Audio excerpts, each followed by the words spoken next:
In the ever-evolving narrative of the Duke and Duchess of Sussex, Prince Harry and Meghan Markle, every move is a calculated chapter in a grand story of reinvention. Their latest announcement that their production company, Archerwell Productions, will executive produce a documentary titled Cookie Queens for the 2026 Sundance Film Festival lineup is perhaps their most symbolically rich and strategically fascinating pivot yet.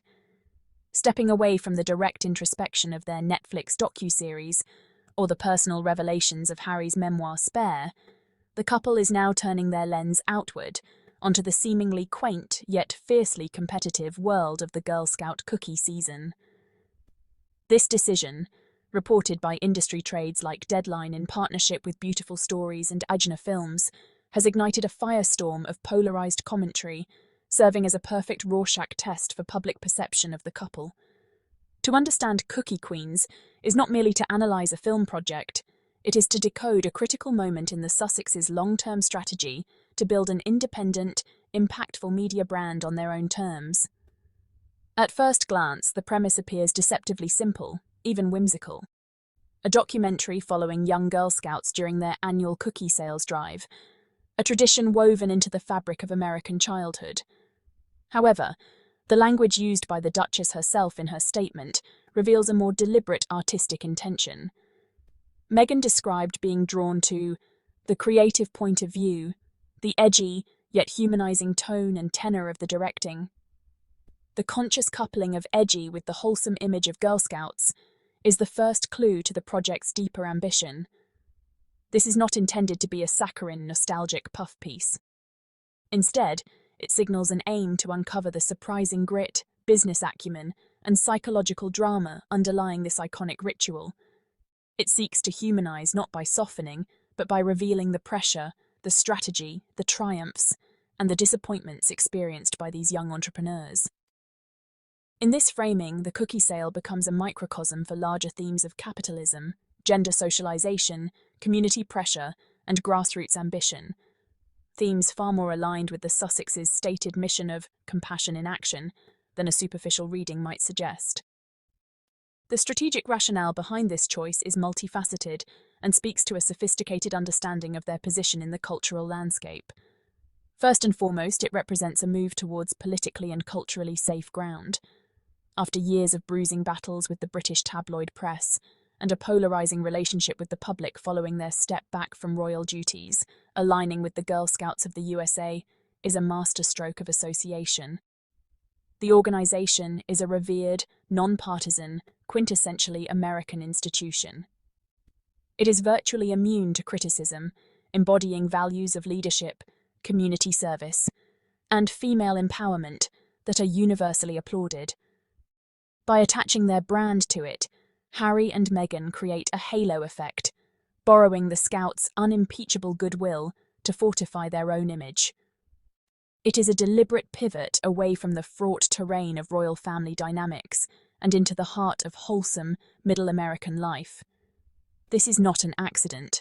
It is a repatriation of their narrative onto soil that is inherently more favorable to them. Furthermore, the project is a potent vessel for the empowerment messaging that has been central to Meghan's public identity since her Archetypes podcast. However, Cookie Queens reframes that empowerment narrative away from celebrity interviews and towards grassroots, relatable stories.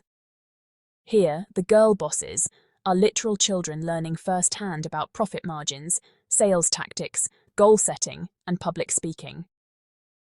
The documentary allows Archerwell to champion female ambition and economic literacy at its most foundational level, telling a story of empowerment that is accessible, inspiring, and devoid of the baggage that sometimes accompanies their more personal projects. It demonstrates a tangible commitment to lifting up voices, not from the top down, but by spotlighting the extraordinary in the ordinary. The choice of the Sundance Film Festival as the target venue is equally significant. Sundance is not merely a film festival, it is the premier global marketplace and showcase for independent, socially conscious cinema. Securing a place in its lineup confers immediate artistic credibility. It signals to the industry and the public that Archerwell Productions aspires to be more than a celebrity vanity label. It aims to be a respected player in the documentary film space, producing content that is critically acclaimed and culturally relevant. This move distances them further from the realm of reality television and gossip-fueled docuseries, and plants their flag firmly in the world of prestige, issue-driven storytelling. It is a statement of serious intent. The public and online reaction to the news has been, predictably, a study in extremes, mirroring the broader split in perception of the couple. On platforms like X, formerly Twitter, the announcement served as a new battleground for pre-existing narratives. Supporters hailed the move as brilliant and on-brand. Comments praised the focus on real girls and wholesome storytelling, seeing it as a refreshing and purposeful use of their platform.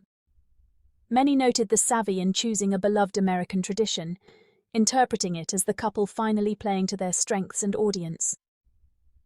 This is the authentic, community-focused work they always wanted to do, typifies this supportive view, suggesting the project represents a liberation from the constraints of their past life.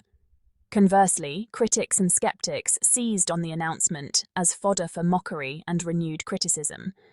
The juxtaposition of a former prince and a duchess with cookie sales was painted as absurd, a fall from grace narrative rendered in ironic shorthand. From royal duties to cookie duties, and similar quips proliferated, framing the project as trivial and beneath their former station. A deeper vein of criticism accused the couple of calculated virtue signalling, using a superficially wholesome project to manufacture positive PR and commercial appeal. Detractors argued that every move is a meticulously staged effort to control their narrative and monetize their fame, with Cookie Queens being merely the latest product in this endeavor. This criticism often ties back to a fundamental suspicion about their authenticity, viewing all their actions through a lens of cynical self-interest. This polarized response is intrinsic to the Sussexes' current reality. Their every action is interpreted through the prism of intense pre-existing bias, making Cookie Queens less a simple documentary announcement and more a cultural litmus test. The project's ultimate success, therefore, may not hinge on silencing critics, an impossible task, but on effectively appealing to the broad, often silent, middle ground that is not invested in the daily drama, but appreciates well-made, uplifting content. Zooming out, Cookie Queens fits neatly into the evolving Archewell portfolio, revealing a clearer strategy emerging from what some previously saw as scattered ventures. Their body of work, Harry's Spare and the Invictus Games documentary, focusing on trauma and resilience. Meghan's archetypes on female stereotypes, their Netflix series on their personal struggles, now finds a new outward-facing complement. The strategy appears to be the construction of a diversified impact media empire. This model leverages their unparalleled platform and access to produce content across a spectrum: personal testimony, Spare, Netflix series, conversational advocacy, archetypes, inspirational spectacle, Invictus, and now, observed documentary storytelling, Cookie Queens. Each project targets a different audience segment but is unified by core themes of overcoming adversity, challenging stereotypes, and human connection. In this context, Cookie Queens is the most accessible and potentially broad audience play in their catalogue. It is their entry into the feel-good, family-friendly space, a genre with massive streaming potential. After a festival run, a documentary like this is perfectly positioned for platforms like Netflix or Disney+, where it can generate long-tail viewing and positive association.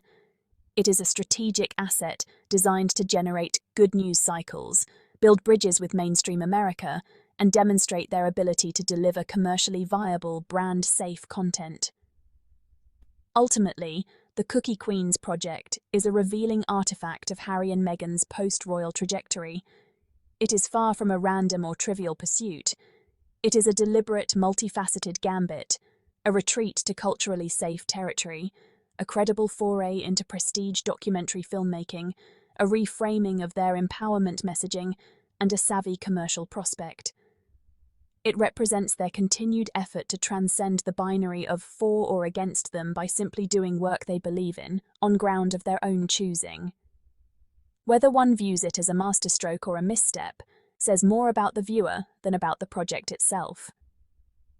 The true test will come in 2026 at Sundance, where the film's artistic merit will be judged on its own terms. Will Cookie Queens be a critically acclaimed, heartwarming success that subtly reshapes their narrative? Or will it be dismissed as a lightweight curiosity? The oven is preheating, and the world will be watching to see if this particular batch of the Sussexes' creative endeavours is a perfect blend of substance and strategy, or if it crumbles under the weight of expectation. The recipe they are following is uniquely their own, and its final flavour remains to be tasted.